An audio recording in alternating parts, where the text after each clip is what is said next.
It looks like the Hardy Boys could be returning to WWE. This, according to a new report that outlines that WWE and the Hardys have had contact and even a meeting ahead of SummerSlam.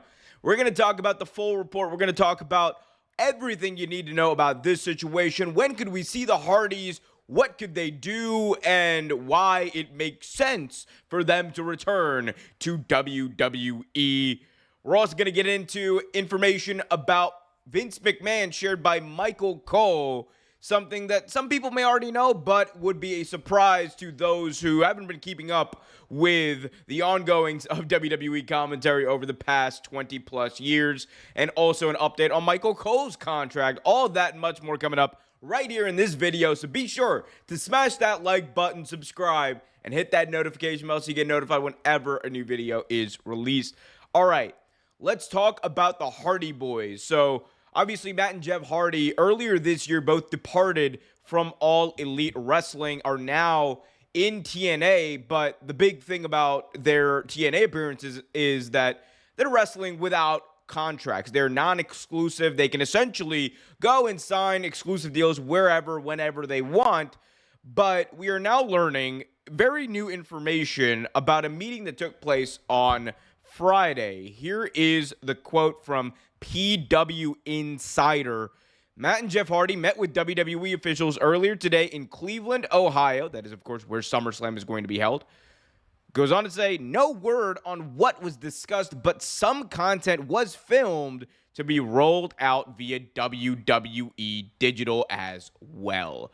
So we have obviously a meeting that took place, but also content that seems to have been filled. And I know that immediately the first thing that goes into everyone's brain is, well, this has to be content for their return. This has to be, them filming things for an eventual documentary, something along those lines, right? Well, it's possible. Here's the reality of how, these things work. Sometimes it is possible for WWE to contact, these free agents or whatever, and, especially legacy free agents like the Hardy Boys are. They are a very synonymous name with professional wrestling. Everyone knows them. They are as big as you could possibly be as a tag team when it comes to wrestling, right? So if they're a free agent, it's not out of the realm of possibility for WWE to either have them sit down and film content for a future documentary that might not even be about them, that may be about someone else, that could be about, the Dudley Boys or something like that. Like, anything is possible, right? The Hardys have been around in WWE for a long time. They've crossed paths with several different talent. It is not out of the realm of possibility that WWE would want their perspective on a talent's life journey, etc., if they're filming a documentary, or even if it's just, hey, the Hardy Boys, what are you up to in 2024? WWE could be trying to bank some content like that in case they do return. And when we talk about, a return, we talk about this meeting that took place, right? Again, the meeting could have been just, hey, we got some digital content we want to shoot. We got some interviews we might want to shoot. But then there's also the aspect of like, well, is this because they want to return? Are they shooting this content in preparation for something bigger? And it's possible. The Hardy Boys, as of right now, again, are not working under exclusive deals with TNA Wrestling. They can sign wherever, whenever they want. And if we go back and take a look at the last time the Hardy Boys signed with WWE and came back in 2017, they wrestled the night before at Supercard of Honor in a hell of a ladder match between them and the Young Bucks for the tag team titles. So it is not out of the realm possibility for them to have these big returns on big shows like WrestleMania or SummerSlam, which, of course, as of this recording, is, the next day. So it is possible. And, it's even possible, putting my digital strategist hat on, that they could be doing stuff that, chronicles their return. That's very well possible that they're interviewing the Hardys ahead of a potential return at SummerSlam. And I think it makes sense for them eventually, even if it's not at SummerSlam, to return to WWE. And here is why. Things did not end well in AEW for a multitude of reasons. You had Obviously, the legal situation with Jeff Hardy, the DUI, and the backlash that happened from that. Jeff eventually went to rehab. Fans were very unhappy with that whole situation, and as they probably should have been. And then you also have on the flip side Matt Hardy, who was just not being used, whose character was growing stale in AEW. And for whatever reason, the broken character in AEW did not work as intended. Part of the reason is, I think, because it was brought in right as the pandemic happened. Like, that first COVID show was the first show Matt Hardy appeared on. And he was like the big, like, oh my God, we got Matt Hardy. And didn't happen in front of fans, happened in front of no one, happened in front of an empty Daly's place. And all you really had to go off of as far as reaction was like internet's reaction. And internet fans are very fickle. I love you guys. Hit that like button, subscribe, hit that notification bell. I love you guys. Like, I'm not talking about you. I'm talking about like people on Twitter who just complain and complain and complain and only find negative things about wrestling.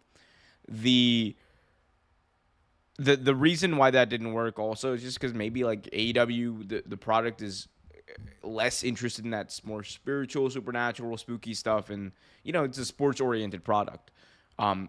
Personally, I would have loved to have seen Broken Matt Hardy really go and get a run in AEW. I think that it's a great character. One of, like, honestly, like I'm not going to say more underrated characters, but definitely I think polarizing and underappreciated characters there have been in wrestling over the past 10 or so years. I love Broken Matt Hardy. The Final Deletion was one of the greatest, I think, wrestling pieces of content that's ever been made. Like, it still holds up to this day. It was it encapsulated professional wrestling in like the perfect way, because it's like the perfect balance of camp and also like telling like a story and like if you haven't seen it, highly recommend you go watch The Final Deletion. Anyway, but given their history in AEW, I don't think that's gonna happen. I think eventually all roads lead to a return to WWE, whether it's a full-time deal or maybe just like a few appearances here and there and like a short-term run in the company. I'm not sure if they are looking to lock down, the Hardy Boys for a long period of time, but also they could be looking to bolster that tag team division, which we know WWE, like, they're getting there. They got to a good place with Jacob Fatu and Tama Tonga winning the belts, but you got to build it up more. You got 2 sets of tag team belts. You got to build it up. You got to build up both divisions on Raw and SmackDown. Hardy Boys could go a long way into doing that. We'll see what happens. We'll see if that ends up coming to fruition in the way that many fans want it to. But Hardy Boys to WWE, you want me to put my number on it? Will they appear at SummerSlam? I'll give you all a solid 40%, which is way, way less than what I think about Roman. I think Roman is like a 99.999% lock to show up tomorrow. But let me know in the comments section if you would like to see the Hardy Boys. Are you also upset like I am that we probably won't get a last run between the Hardy Boys and Edge and Christian? I know I am. Anyway, let me know in the comments section below. Also, be sure to hit that like button, subscribe, hit that notification bell as we go to our final topic. Let's talk about King Cole himself, Michael Cole. Look at him and his beautiful little weird beard. So let's talk about Michael Cole. So Michael Cole earlier this week did a podcast and an interview with The Ringer. And during that Ringer episode, he talked about 2 things. Number 1, his status with WWE and what his contract status is. And number 2, what he thought about Vince McMahon and kind of the way he handled commentary during his run. And this was I'm in the midst of a conversation where they were generally talking about, like, WWE commentary, kind of what it's like, the experience, yada, yada, yada. And he kind of talked about Vince. Let's go to the Vince part first. Here's what he had to say. I'm not going to lie. There have been times where Vince McMahon, has said things to me that were inappropriate. I would go back to Gorilla after the show, get in his face and tell him that was bullshit. And he respected that I did that. So, again, that was with Brian Curtis of The Ringer. This is kind of like building on stories that we've known about Vince for years, and it's why that many people, including myself, kind of more so call Vince like a bully than anything else. Like the bottom line, like I think everyone can agree Vince McMahon was a bully. Like I think he's worse than that, but like, if you go back and you listen to, the experiences of people like Michael Cole, Mick Foley, who was very outspoken about the way Vince McMahon treated him on commentary, like literally made him leave the company. He said, I could not come back to work anymore because of the way that, you're just being berated for 2 hours on end. Josh Matthews is another one, former WWE commentator, Josh Matthews, who just said he couldn't take it anymore. Like it was crazy because he would be getting yelled at and get the most disgusting and disturbing things yelled at him throughout the show. And he would come back and be like, ha ha, good stuff, pal. And Vince would act like nothing happened. And there's like a certain level of like, when you're in it, right, passions are going to get high.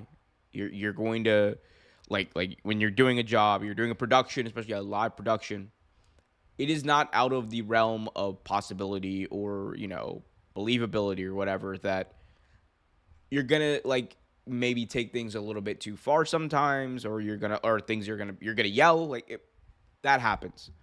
But this seemed to not just be yelling for the sake of like making sure the show is perfect, but doing it for the purpose of kind of like testing the other person. It's like Michael Cole kind of alluded to that. He would come back and be like, that was bullshit. And Vince would be like, you passed the test. You respected me. Like, that's like a weird, like machismo, whatever thing, big Tate energy, as I like to call it. Yeah, it's interesting. But again, it's not nothing we didn't know before. But it is interesting that he spoke about it in this way. I mean, but it's the truth, and it kind of shows you where wrestling is today versus where wrestling was, back then. And back then was just a few years ago. Like Vince McMahon, when he left, like one of the big questions was like, how is Triple H going to like work on the headset? And by all indications, all reports, is Triple H is like chill on that headset by everything we've heard from McAfee and company. And it just shows you, like, Tony Khan is a very similar way, according to everyone who has spoken about him and working with him on commentary. Like, it shows you that you can do a good job, put on a good production, have good commentary without having, your talent berated for hours on end. The other note that we did also get from this podcast is an update on Michael Cole's contract status with WWE. Michael Cole has stated that he has re-signed, or he's re-signed in the spring, a deal to be with WWE for the foreseeable future. This is not a surprise. This should not come as a surprise. I don't think Michael Cole is going to be a free agent ever, if not anytime soon, just based on the fact that he has been with WWE for years. And, outside of JR, he is probably the best commentator, the play-by-play commentator they've had. Again, I think it's hard to argue that JR is the best. Like, he is the best. That is just fact. I'm sorry. There's people out there who disagree. It's okay to disagree. I just kind of don't agree with that. But like, he's been around ever since 1998, 1997. Like, he has been with WWE forever, and I don't think that's going to change. I think he has it down, and it's one of those things where it's like you turn on WWE and you expect to hear Michael Cole's voice, because he is still to this day the voice of WWE. So I'm not surprised. I don't think he was going to go to AEW or anything like that anytime soon, but you never know. Never say never in the world of wrestling, because I guess Shane McMahon had a meeting with Tony Khan just less than a week ago, because wrestling is weird and wacky and all that kind of stuff. What a wonderful time. Guys, be sure, if you haven't already done so, do me a big time favor. Let me know in the comments section what you guys think of all of this. Michael Cole, Vince McMahon, the whole situation with the Hardy Boys. Are they going to come back? Let me know in the comments section. Also, be sure to smash that like button, subscribe, and hit that notification bell so you get notified whenever a new video is released. Until next time, be happy, be healthy, and as always, keep it real.